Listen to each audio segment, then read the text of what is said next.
What is going on, guys? Welcome to your 73rd Java tutorial, and in this tutorial we're going to be finishing up our program and actually running it.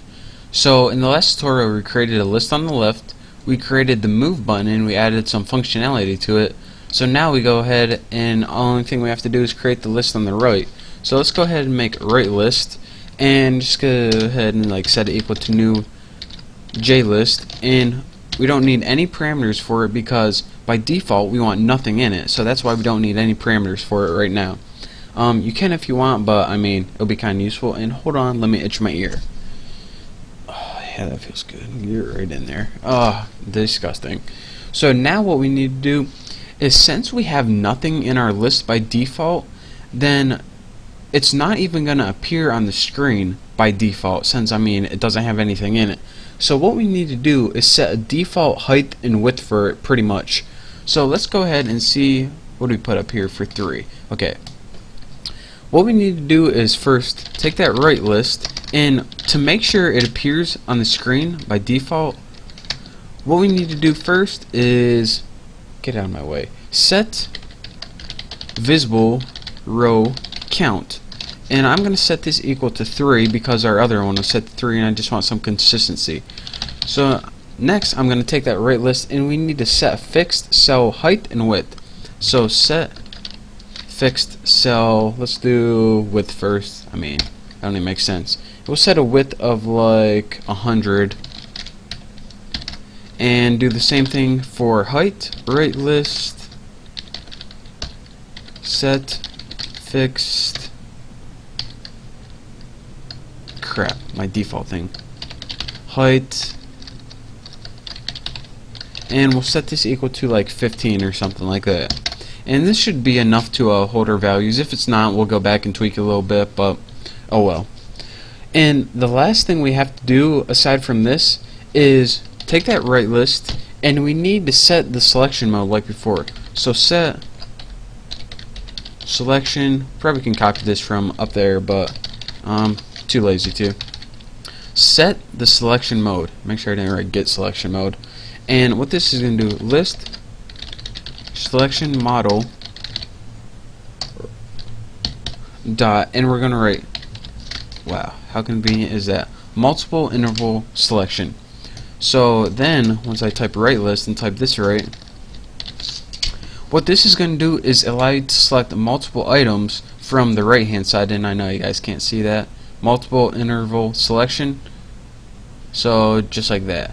Now that we have our right list made, the only thing we need to do is add it to the screen. So let's go ahead and add new J scroll pane. So we want a scroll bar in this one too. Right list. So now we have everything added to our screen, and our program is basically built right here. So let's go ahead and in our main, I already have this stuff from the last tutorials. Let's go ahead and run this and see what we got.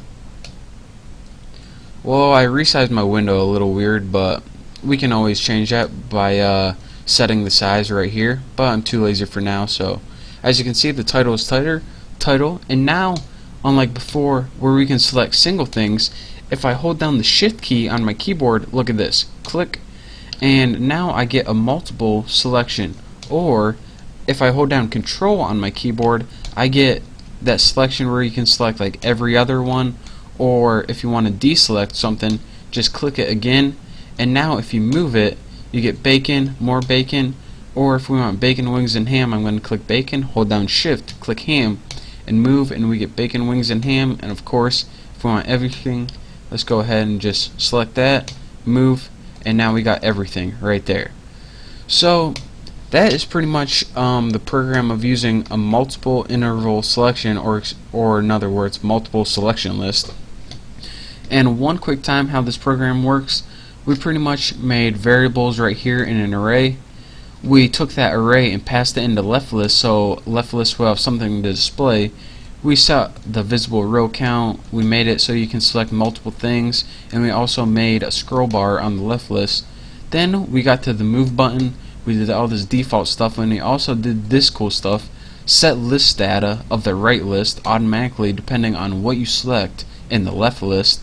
That's why whenever we click move, it first looked what we selected in the left list, and depending on what we selected, that's what it put in the right list. So this is how you do that using setListData in the getSelectedValues method. We added that button to the screen, and then what we did is we made a new right list that was empty by default, and since it was empty by default, it wouldn't display if we didn't give it a height and width. And now we made that list so you could select multiple things in it even though you didn't really need to. And last but not least, we added the right to the screen, so everything was added to the screen and it was good to go and it was good to run.